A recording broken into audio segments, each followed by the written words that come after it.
Hello, हाँ जी। અશોકભાઈ રૂપાલા સાહેબ વાત કરો છો? हाँ जी। સાહેબ હું નખત્રાણાથી સાવન ઠક્કર વાત કરું છું. हाँ जी। હું સાહેબ પોતે એક ખેડૂત છું અને અત્યારે જયારે તાલુકા પંચાયત ને જિલ્લા પંચાયતની ચૂંટણી હતી हाँ ત્યારે जी। તમે પણ નખત્રાણા આવ્યા હતા ને મેં તમારા ઘણા ઇન્ટરવ્યુ પણ સાંભળ્યા છે जी। કે ખાતરના ભાવ વધારા ઉપર કોંગ્રેસ ફક્ત વોટો માટે રાજકારણ કરે છે. हाँ। ખાતરનો ભાવમાં કોઈ જ વધારો નથી થયો. સાહેબ हाँ। કાલથી તો ભાવ વધારો લાગુ પડી ગયો, તો ફક્ત ચૂંટણી માટે જ બાકી રાખ્યો તો વધારો ને? હલો हाँ जी। સાહેબ, ખાલી ચૂંટણી માટે જ બાકી હતું, ચૂંટણી પછી તો ડાયરેક્ટ ભાવ વધારો લાગુ પડી ગયો આજથી.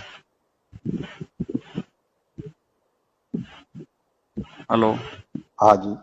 તો હવે સાહેબ અમને કોને વાત કરવી? તમે મંત્રી છો કેન્દ્રમાં, તમને જ ફોન કરીએ ને, તમે હાજી કરશો हाँ। ને? हाँ हाँ મને જ કરવાનો ને, હું ક્યાં ના પાડું. હા તો એટલે જ કહું છું, હવે ભાવ વધારો લાગુ પડી ગયો, તો હવે અમારે ક્યાં જવું? ત્યારે તો તમે બધા મસ્ત ટીવી ઉપર આવીને, તમે હતા, મનસુખભાઈ માંડલિયા હતા, આરસી ફળદુ સાહેબ હતા, બધા કહેતા હતા કે કોઈ જ પ્રકારનો ભાવ વધારો લાગુ નહીં પડે. આ ફક્ત કોંગ્રેસે ગંદુ રાજકારણ રમી રહ્યું છે. તો જનતાએ તમે ખોબે ખોબે મત આપ્યા, કોંગ્રેસ ક્યાંય ના આવી, બધી ગુજરાતમાં તમે છવાઈ ગયા. હવે અત્યારે ભાવ વધારો લાગુ પડ્યો તો ખેડૂત કોની પાસે જશે હવે? હલો हाँ जी। હવે તમે કઈ આપો સચા સલાહ કે અમને હવે શું हाँ કરું, ભાવ વધારો લાગુ પડી ગયો તો ભલે.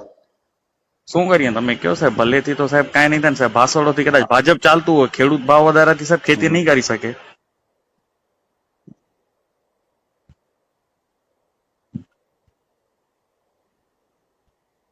હલો હા બોલો. તો સાહેબ કઈક સલાહ આપો, તમે કહેશો ત્યારે ખબર પડશે ને કે ભાઈ ભાવ વધારો તો ખેડૂત શું કરે. કારણ કે તમારા ભાષણ તો અમે ઘણા સાંભળ્યા, અત્યારે બરોબર. જરૂર છે સાહેબ ખેડૂતને કે આ ભાવ વધી ગયા તેના માટે તમે શું કહેવા માંગો છો? અચ્છા.